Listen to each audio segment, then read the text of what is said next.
Along the Caribbean shores of Colombia, a distant thunder rolls across the water. The sea is calm, but beneath its surface, something massive is moving. Slowly, colossal gray warships pierce the horizon. Their steel hulls shimmer under the rising sun, their decks packed with armored vehicles and lines of heavily armed troops. The water trembles as landing craft splash down, forming waves that ripple toward the coastline. From a distance, it looks like the opening move of an invasion, a surge of steel and power emerging from the sea. And just beyond the border, less than 300 kilometers away, lies Venezuela, watching, waiting, and worried.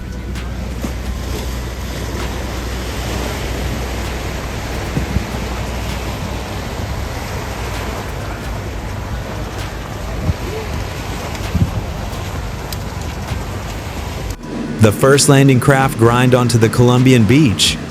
Ramps crash down, engines roar.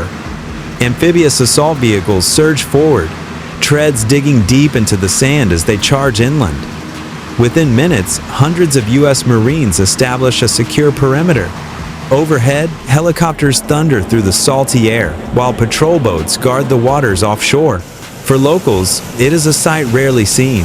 Armored convoys snaking through palm-lined roads, engineers setting up command posts, and combat medics establishing field stations in the dunes. It feels like a battlefield has appeared overnight. The landing site is less than a day's drive from Venezuela.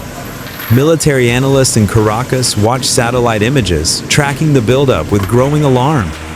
Rumors swirl on social media. Is this a prelude to intervention?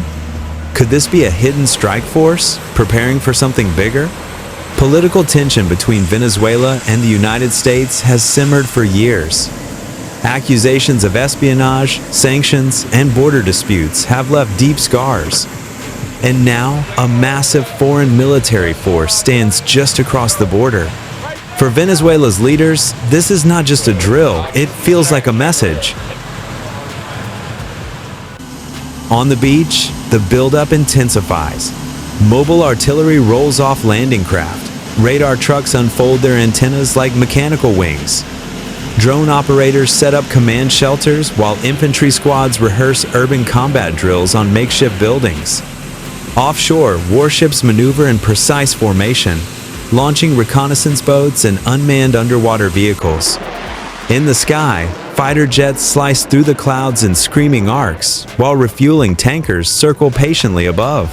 Every move is carefully timed, synchronized, and overwhelming. This is not a symbolic show of force, it is a full-scale demonstration of modern amphibious warfare. Why here? Why now?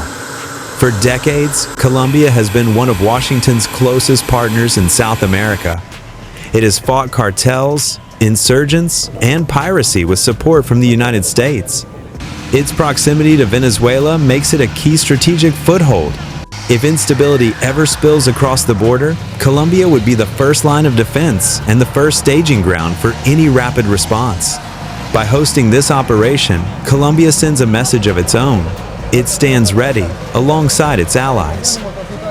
And then the truth emerges. This is not an invasion. This massive military presence is part of UNITAS 23, the longest-running multinational maritime exercise in the world. Hosted this year by Colombia. Over 20 nations are participating, U.S. Marines, U.S. Navy, and allied forces from across the NATO alliance and the Americas. UNITAS trains forces to work together from disaster response and anti-smuggling operations to amphibious assaults and complex maritime security missions. The battlefield is simulated. The gunfire is blank. But the skills are very real. Still, location matters, and this location speaks volumes. Holding UNITAS just miles from Venezuela is no coincidence.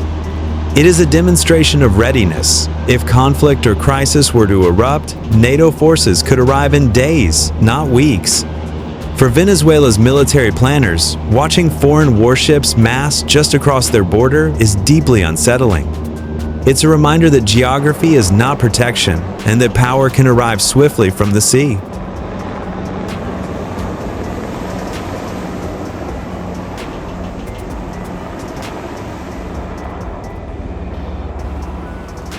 Yet UNITAS is about more than firepower.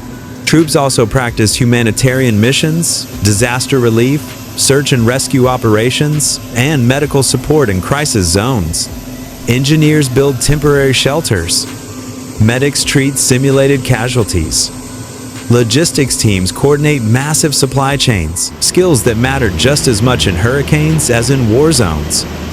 In a region often shaken by political instability and natural disasters, this kind of cooperation saves lives.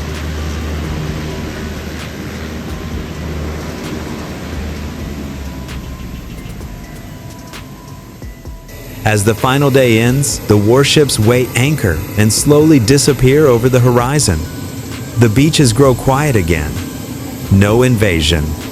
No war. Just the echoes of a powerful message that stability requires strength and that unity is the ultimate shield. For Venezuela, it was a wake-up call. For the world, it was proof that power can arrive quietly and all at once.